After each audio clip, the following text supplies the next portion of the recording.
जय हिंद। मेरे प्यारे दोस्तों, गैलेक्सी क्लास में स्वागत है। आज हम लोग एनसीईआरटी के चैप्टर 5.1 को हल करेंगे और इसके पहले वाले वीडियो में हम लोगों ने इससे संबंधित सूत्रों को ज्ञात किया था और सारवंतर बताया गया था कि ऐसी श्रेणी ऐसी व्यवस्था, इसमें एक निश्चित संख्या में किसी निश्चित संख्या को क्या कर दिया जाए, जोड़ दिया जाए, तो जो प्राप्त श्रेणी में प्राप्त होता है उससे क्या कहते हैं, समांतर श्रेणी।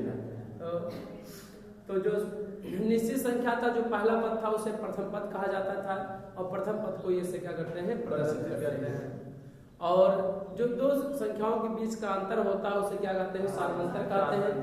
यानी दो संख्याओं के बीच के अंतर को सारवंतर कहते हैं और सारवंतर को डी से प्रदर्शित करते हैं तथा पदों की संख्या को यन से प्रदर्शित करते हैं। इसके पहले वाले वीडियो में लोगों ने सीखा था।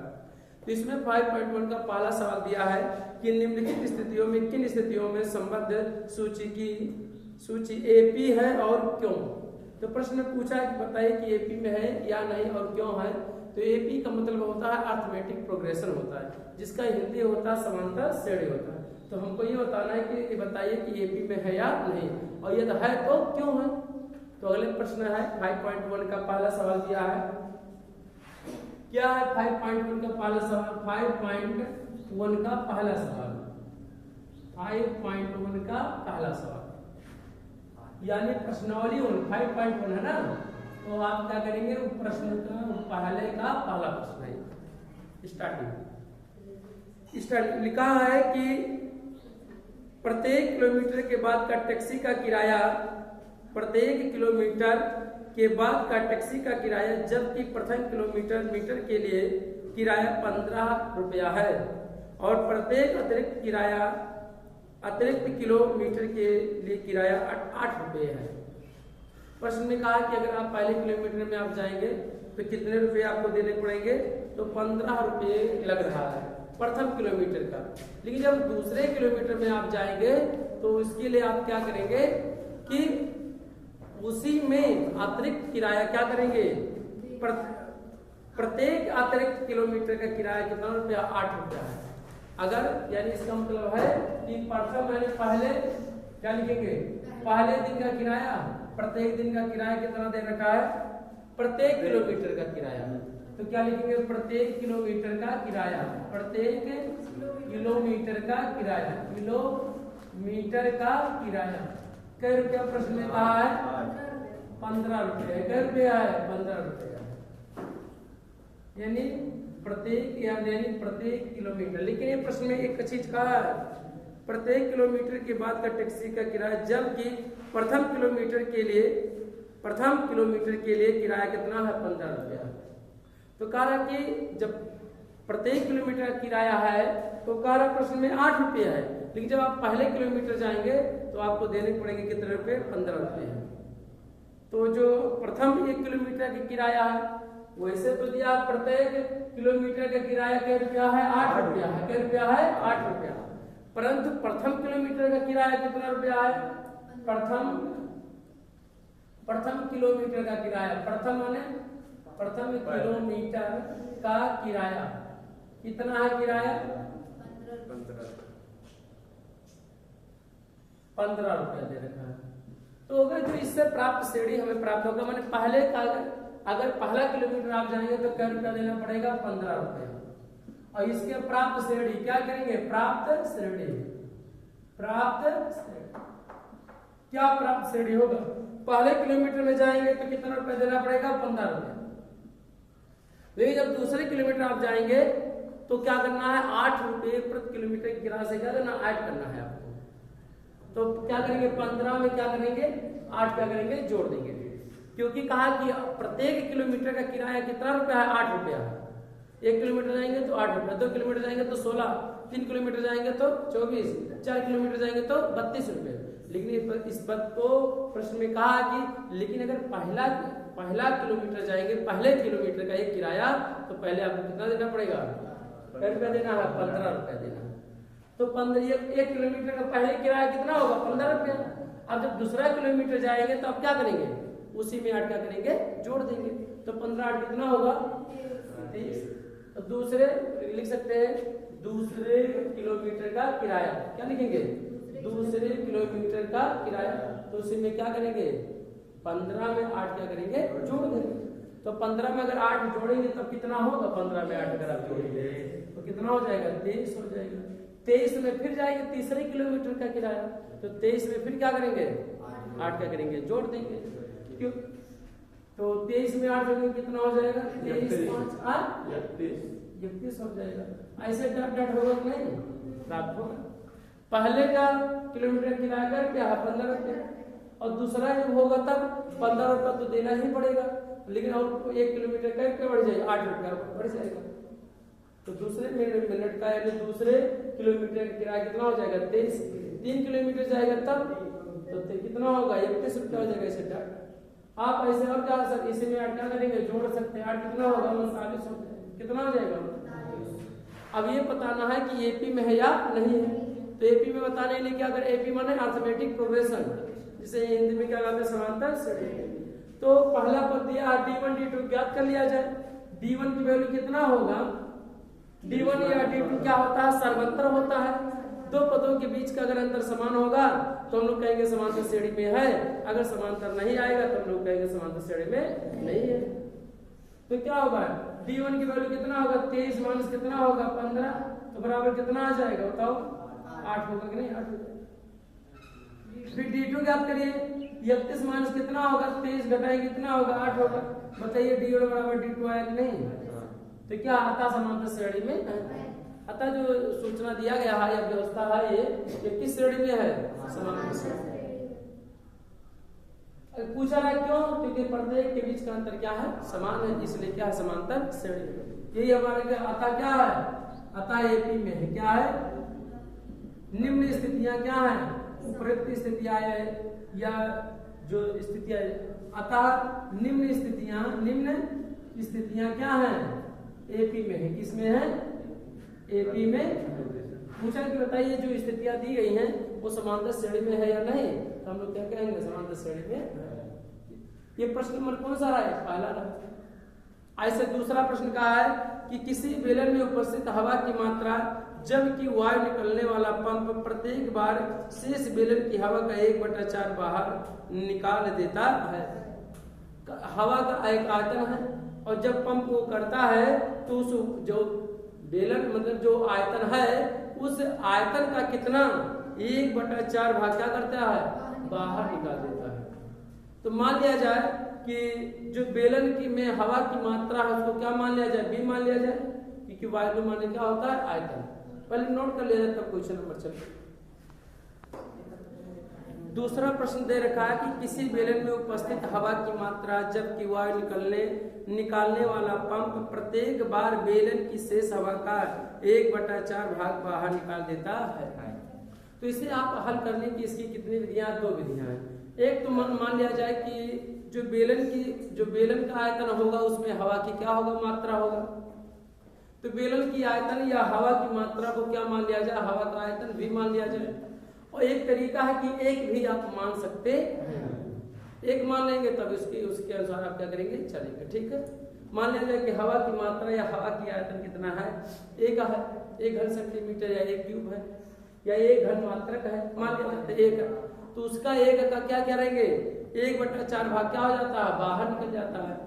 जब दूसरी बात तो चाहे भी मान लिया जाए और चाहे क्या मान लिया जाए, 1 मान लिया जाए। तो जैसा आप कहे वैसा मान लिया जाए। क्यों 1 माना जा रहा है, 1 भी मान ले, चाहे जो मान सकते हैं, 1 मान ले। मान लेंगे क्या लिखेंगे, माना बेलन का जो बेलन का आयतन होगा वही क्या होगा, किसी बेलन में हवा की मात्रा, तो जो बेलन का आयतन होगा उसमें उपस्थित हवा की भी क्या होगा, मात्रा होगा। तो क्या लिखेंगे, माना बेलन का आयतन या हवा का आयतन, माना हवा का आयतन क्या होगा, हवा का आयतन मान लिया जाए 1 घन मात्रक है, क्या 1 घन मात्रक। आप इसे बी भी मान सकते हैं, इसे आप क्या मान सकते हैं, बी भी मान सकते हैं। ठीक है, दोनों कहेंगे लगाना है तो लगा देंगे।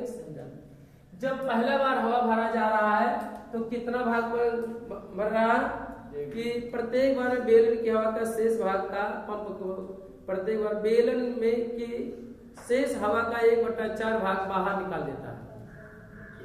तो ये पहला बार में कितना होगा, T1 होगा मान लीजिए, तो T1 में कितना होगा बाबू, देखिए जितना उसमें हवा की मात्रा है, पहला बार कितना बेलन की आयतन कितना है, 1 है, मान लिया गया क्या है, 1 है।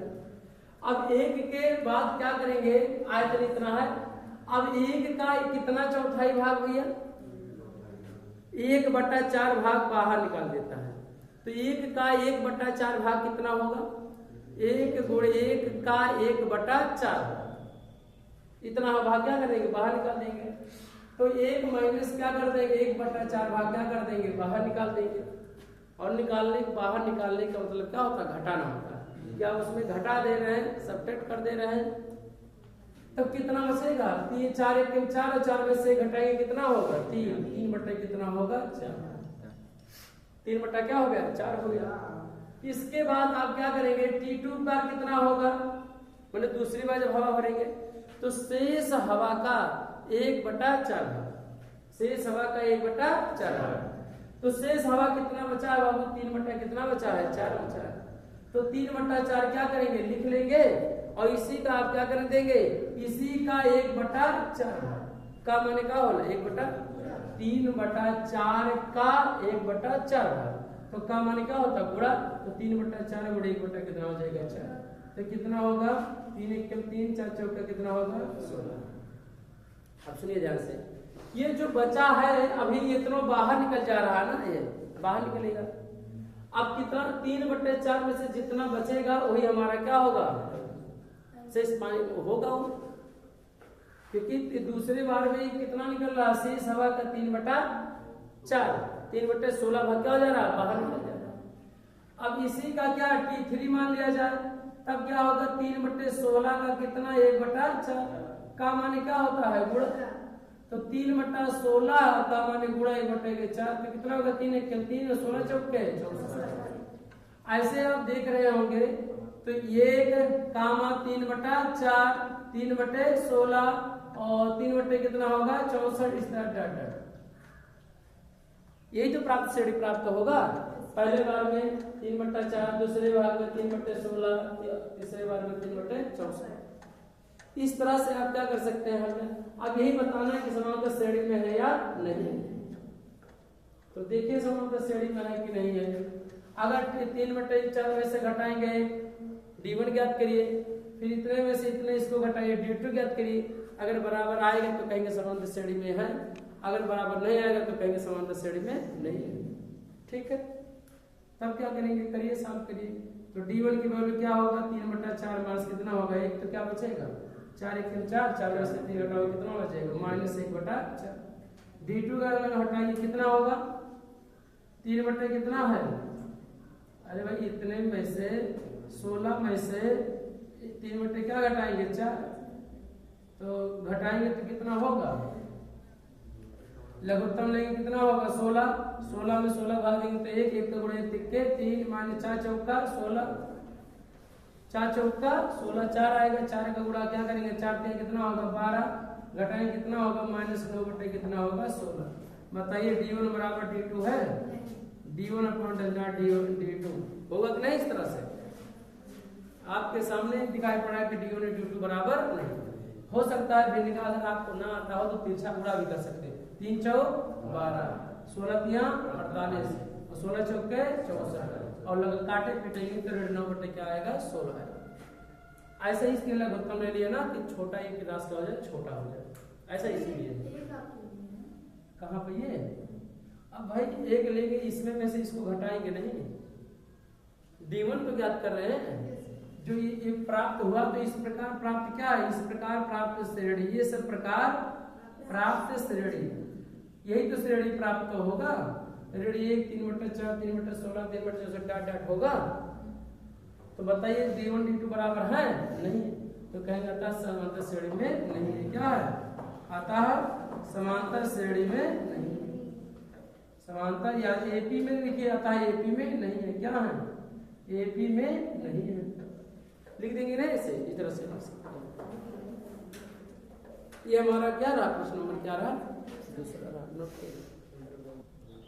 यहाँ पर उत्तर भले ही आ गया कि AP में है या नहीं, लेकिन इस बात का हमेशा याद रखेंगे ये से पॉइंटेड क्या है, थोड़ा सा गलत है।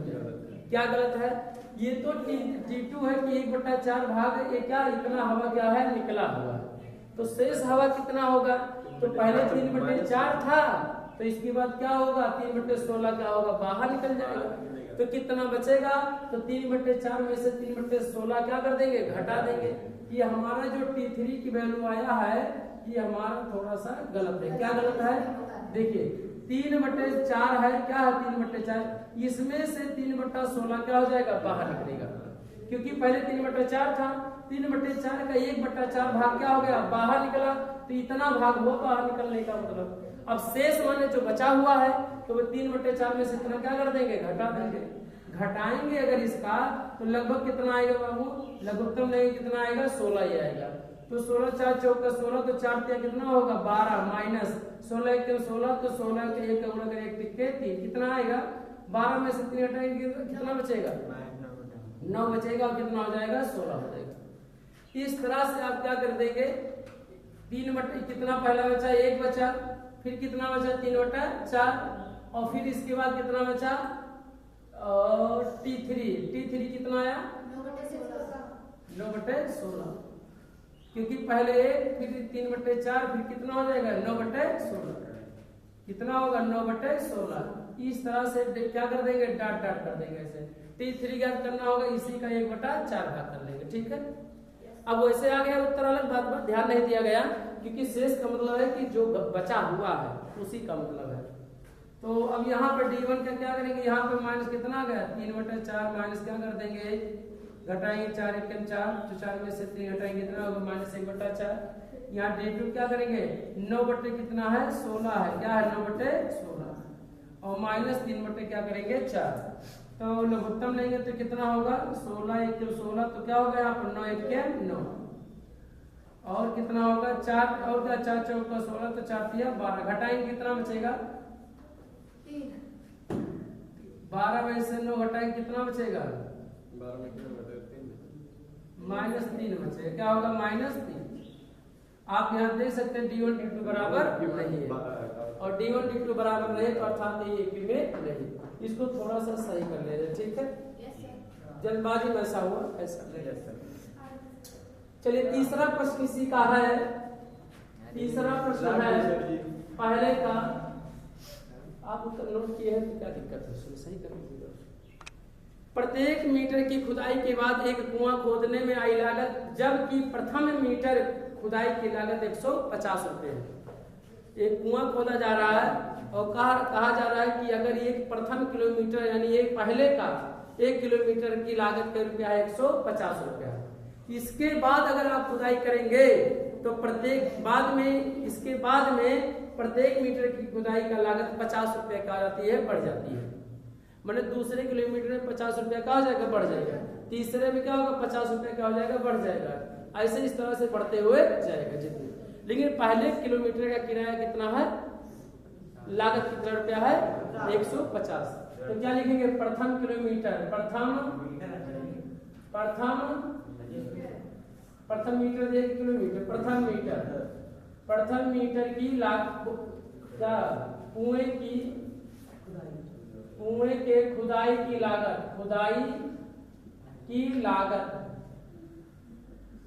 माने क्या होला जो लागे वहां रुपया जो लागे कितना है, कहा रहा प्रश्न में बाबू 150 रुपये है, कहते हैं 100।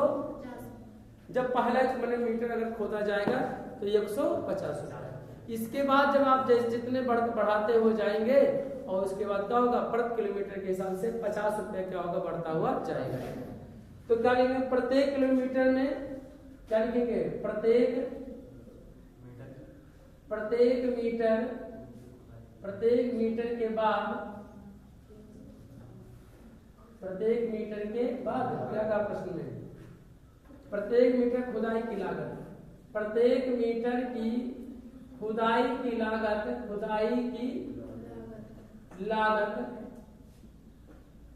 क्या रुपया है 50 रुपये, क्या जाती है बढ़ जाती है, क्या रुपये बढ़ता है 50। या लिख ही सकते हैं इसके प्रत्येक किलोमीटर में खुदाई की लागत में वृद्धि। बढ़ रहा है ना, तो आप क्या लिखेंगे, वृद्धि भी लिख देंगे। प्रत्येक मीटर के कुएं की खुदाई की लागत में वृद्धि, लागत में वृद्धि। कितना वृद्धि होता है, 50 रुपए। कै रुपया, 50 रुपए की वृद्धि हो रही है। तो इस प्रकार प्राप्त श्रेणी कितना होगा, प्रत्येक, इस प्रकार प्राप्त श्रेणी, प्राप्त श्रेणी कैसा, पहले का 150 रुपया होगा, दूसरे का 50 रुपया क्या हो जाएगा, बढ़ जाएगा, तो कितना होगा, 200 हो जाएगा। 3 होगा तो कितना होगा, 250, फिर कितना होगा, 300। इस तरह से डाटा होगा कि नहीं, यही बताना है कि बताइए समांतर श्रेणी में है या नहीं। तो है कि नहीं, पता कर लिया जाए। क्या करेंगे, D1 की वैल्यू पता करेंगे कि नहीं, D1 की वैल्यू, D1 की वैल्यू क्या करेंगे, 200 माइनस क्या कर देंगे, 150, तो क्या मिलेगा, 50 रुपए। D2 बराबर कितना होगा, 250 और माइनस कितना होगा, 200, कितना हो जाएगा, 50 हो जाएगा। बताइए D1 D2 बराबर है कि नहीं, D1 बराबर क्या हो गया, D2 क्या है, बराबर है। अतः तो क्या है, समांतर श्रेणी में क्या है, अतः समांतर श्रेणी में है। निम्न स्थितियां या उपरोक्त, अतः उपरोक्त स्थितियां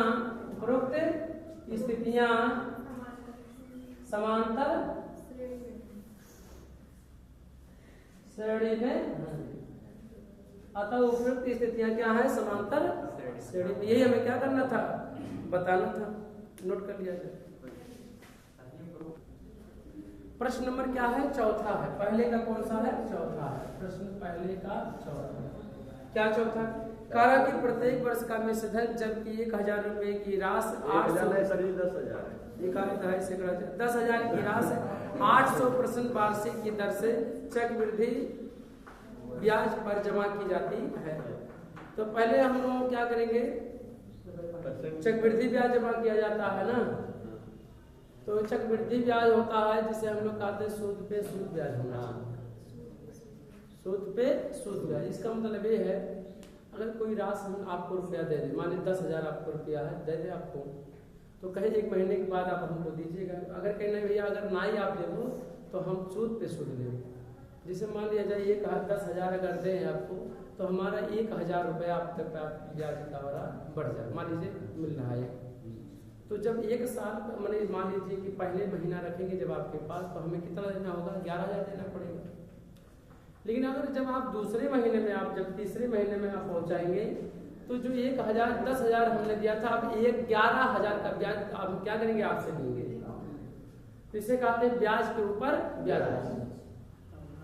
जब ब्याज के ऊपर ब्याज ले लिया जाए, मैंने वो बेजवा फिर क्या कर लो, जोड़ लो, जितने रुपए ज्यादा देंगे उतने क्या होगा, ब्याज।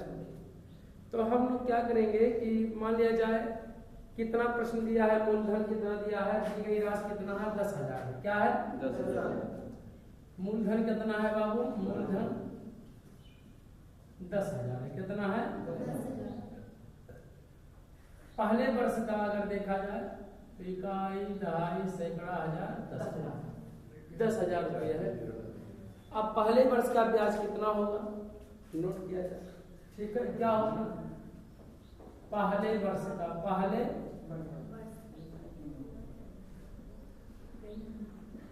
का ब्याज कितना ब्याज होगा, पहले वर्ष का ब्याज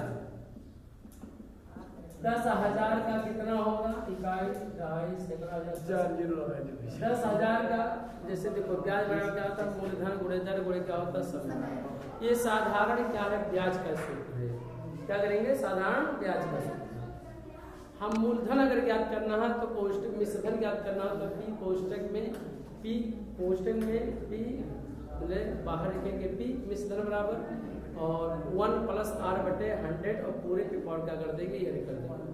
वो डायरेक्टली क्या है, वो क्या है, चक्रवृद्धि ब्याज का क्या है, वो सूत्र है। आप उससे भी हल कर सकते हैं, लेकिन इसमें ये समस्या होगी, आप ब्याज को और मिश्रधन में अंतर आप नहीं कर पाएंगे, इसलिए हम इसे साधारण ब्याज से लगा रहे हैं, ठीक है। तो पहले वर्ष का ब्याज कितना हो भैया, 10,000 का क्या परसेंट, 8%। अरे भाई मूलधन गुणे दर और गुणे समय, तो समय कितना है, 1 बटे कितना हो जिस अगर करेंगे भैया तो 200 का हो जाए, कट जाए, कितना बचा 800 बचा, 800 रुपया हो गया। अब दूसरे वर्ष के पहले वर्ष का मिश्रधन कितना हो भैया, अगर पहले अगर देखा जाए तो कितना है, ये 10,000 है पहले वर्ष का। और जब दूसरे वर्ष का मिश्रधन ज्ञात करेंगे, का प्रश्न में कहा कि पहले वर्ष का क्या होगा भाई, मिश्रधन जितना है ब्याज 10,000 तो 10,000 रहे। अब दूसरे वर्ष का क्या करेंगे, दूसरे वर्ष का मिश्रधन कितना होगा, मिश्रधन कितना होगा मिश्रधन भाई, मूलधन और प्लस क्या होता है ब्याज जुड़ जाता है। तो 10,000 पहले से है मूलधन, 10,000 और इसी में 800 क्या करेंगे, 10,000 कितना होगा 800 होगा कि नहीं। अब हमें 10,000 की ब्याज नहीं है निकालना है, अब हमें 10,800 पे हमें क्या करना है, ब्याज निकालना है। तब क्या करेंगे, दूसरे वर्ष का क्या लिखेंगे, दूसरे वर्ष का ब्याज कितना हो भैया, दूसरे वर्ष का ब्याज 10,800 का 8%, 8%। अब गुणे समय बटे का हो जाए 100, यहाँ से यहाँ, यहाँ से क्या हो जाएगा 8 अठाएं 8 एक 800 कितना हो जाएगा 64 होगा कि नहीं ब्याज। अब इसी में क्या होगा ब्याज क्या हो जाएगा, जुड़ जाएगा। क्या करेंगे, दूसरे वर्ष का क्या मिश्रधन, मिश्र कितना होगा भैया 10,800 प्लस 864। अच्छा इसके पहले क्या, जब 10,000 था तो ब्याज आया था 800, लेकिन जब वही ब्याज वही हमारा रुपया जब इसी में जुड़ गया तो 10,800 का जब ब्याज किया तो 864 रुपया हो गया, अर्थात कर में वृद्धि भैया 64 रुपये की काय की वृद्धि हुई है। यही कारण सूद पे सूद निकालना, ठीक है व्यवहारिक भाषा में। आप जो लाइन वाला आप देखते हैं ना, का सुने होंगे कि आज 1,000 हमारे बिजली का है तो अगले मतलब अगले महीना में हमारे 1,300-1,400 ही गए, 3 महीने बाद देखते हैं 4,000-5,000 हो गए जो ही हो। तो आप देखते हैं वो ब्याज पे ब्याज हो जाता है, ठीक है, उसे चक्रवृद्धि ब्याज कहते हैं हम लोग किताब की भाषा में, और उसमें कहते हैं सूद पे सूद लेना। अब क्या हुआ, अभी जहाँ 10,000 दिया गया था 10,800 ये हुआ कि आपने दिया था तो कई रुपये वृद्धि भाई 64 रुपये की वृद्धि, फिर 64 रुपया क्या इसे ज्ञात की जाए, ठीक है। तो कह रहा कि प्रत्येक वर्ष के मिश्रधन तो 10,000 जबकि 10,000 की राशि 8% वार्षिक ब्याज की दर से चक्रवृद्धि ब्याज पर जमा की जाती है, ठीक है। अब क्या करेंगे, ऐसे तीसरे वर्ष का ज्ञात कर लेंगे, क्या करेंगे तीसरे वर्ष कर लेंगे कि नहीं, जोड़ेंगे कितना होगा बाबू इसको 10,000 10,800 और 864 कितना है 64 कितना हो जाएगा 4 8 6 8 8 16 11,664। अब देख सकते हैं 664 रुपया 64 रुपया कहाँ से बढ़ाया। अब तीसरे में क्या लिखेंगे, तीसरे वर्ष का क्या होगा मिश्रधन, तो ब्याज दूसरे वर्ष का अब ब्याज फिर जोड़ेंगे, तीसरे वर्ष का क्या करेंगे ब्याज जोड़ेंगे, क्या करेंगे ब्याज, तो कितना है 11,664 का क्या परसेंट है 8%। मूलधन हो गया गुणे दर हो गया, समय कितना 1% गुणे कितना हो जाएगा 1 और बट्टे क्या होता है साधारण ब्याज बराबर क्या होता है मूलधन और गुणे क्या होता है दर, गुणे क्या होता है समय और बट्टे क्या होता है 100। ये सूत्र हमारे लिए होता है, हल कर लिया जाए इसी को। क्या आएगा बाबू, आएगा 4 से काट दिया जाए 4 गुना 8 और 4 5 सही है हो जाए, या ना काटा जाए गुणा करके भाग में जो आएगा वही हमारा क्या होगा जोड़ लिया जाएगा, क्या होगा तो पहला कितना हुआ वो 10,000, फिर दूसरे वर्ष का कितना मिश्रण 10,800 और तीसरे वर्ष का कितना हुआ? तीसरे वर्ष का पहले वर्ष का 10,000 हो जाएगा, ठीक है। पहले वर्ष का जो ब्याज होगा देखा जाए तो कितना होगा? 800 रुपये। तो पहले वर्ष का ब्याज गलत हो गया क्या? दूसरे वर्ष का ब्याज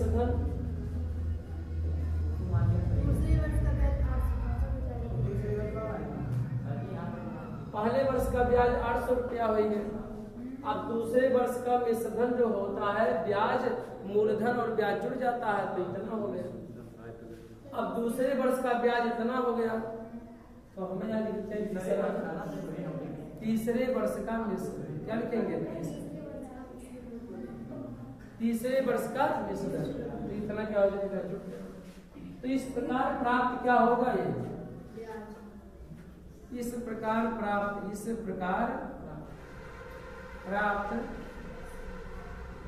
श्रेणी क्या होगा? प्राप्त श्रेणी पहले 10,000 है, क्या है? 10,000 है, इकाई इकाई सैकड़ा हजार 10।